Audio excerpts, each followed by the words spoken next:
banaanbax looga soo horjeedo weerarkii ay ururka al-shabaab ka geysteen hotel saxafi ee magaalada Muqdisho ayaa lagu qabtay isla magaalada Muqdisho sida uu faahfaahinta warkaasi Muqdisho nooga soo diray wariyahayaga Maxamed Muuse Maxamed.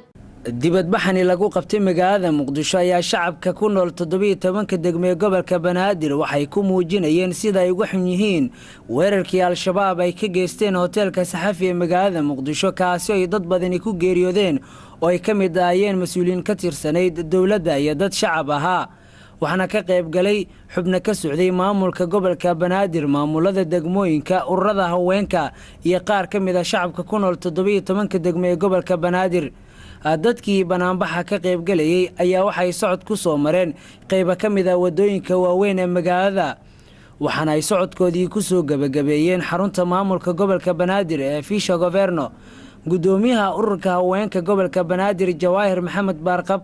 ayaa ka hadashay bilowga isu soo baxan aan ugu talagalnay inaan ku cabirno dareenkeena geesinimada leh haweenka gobolka Banaadir inay diyaar u yihiin inay dalkooda iyo diintooda ka difaacdaan cadowga argagixisada ee wuxuushta iyo magaratada inaan dhahno ma dhacayso kan dhintana waxaan leenahay lillahi wa inna ilayhi raaji'uun laga dhimatay waa ogeydeen General Dega Badan jid iyo jahdiid ayuu hadalkiisa khudbadiisa waxa kamid ah xamaray waa lagu xalmarin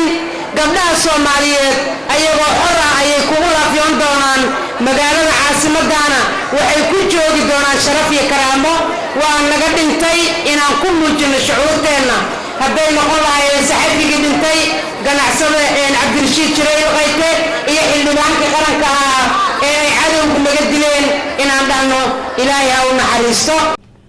gudoomiyaha degmada Xamarweyne Cabduqaadir Maxamed Cabduqaadir ayaa isna ka hadlay halka uu dibadbaxa ka dhacayay aadan ugu murugsanahay dhibaatadii daraad ka dhacday hotel saxafi anagu arintaas ka duulayno maanta waxaan halkan u joognaa aan ugu soo horjeednaa xasuuqii iyo dilkii gardarada ay u geysteen madaxdii qaranka oo ku sugnay xilligaas hotel saxafi runtii waan ka caroonay waan ka murgoonay ilaahay waxaan ugu baryaynaa inta dhimatay inuu ilaahay jannada geeyo inta hadda dhaawacna ilaahay loo bogsiyo gudoomiye ku-xigeenka dhinaca siyaasadda ee maamulka gobolka Banaadir ayaa gabagabada banaanbaxani ka hadlay u taaganahay qoraxdan inaan iska kaashano magaaladan danteeda iyo ummadda Soomaaliyeed dantooda wuxuu ku jiraa shacabka Soomaaliyeed inuu gacmaha isqabsado meelna uu ka soo wada jeesto taas haddii la waayo cadowgu intaan dhib ka badan u geysan doona waxaan aaminsanahay cadowgaas maalin kasta ummadda Soomaaliyeed dhibka u geysanaya wuxuu ka soo baxaa guryo gabdha Soomaaliyeed ay degan yihiin waxaan aaminsanahay inaad tihiin qaybta ugu muhiimsan markii laga reebo ciidamada ammaanka qaybta warbixinta keeni karta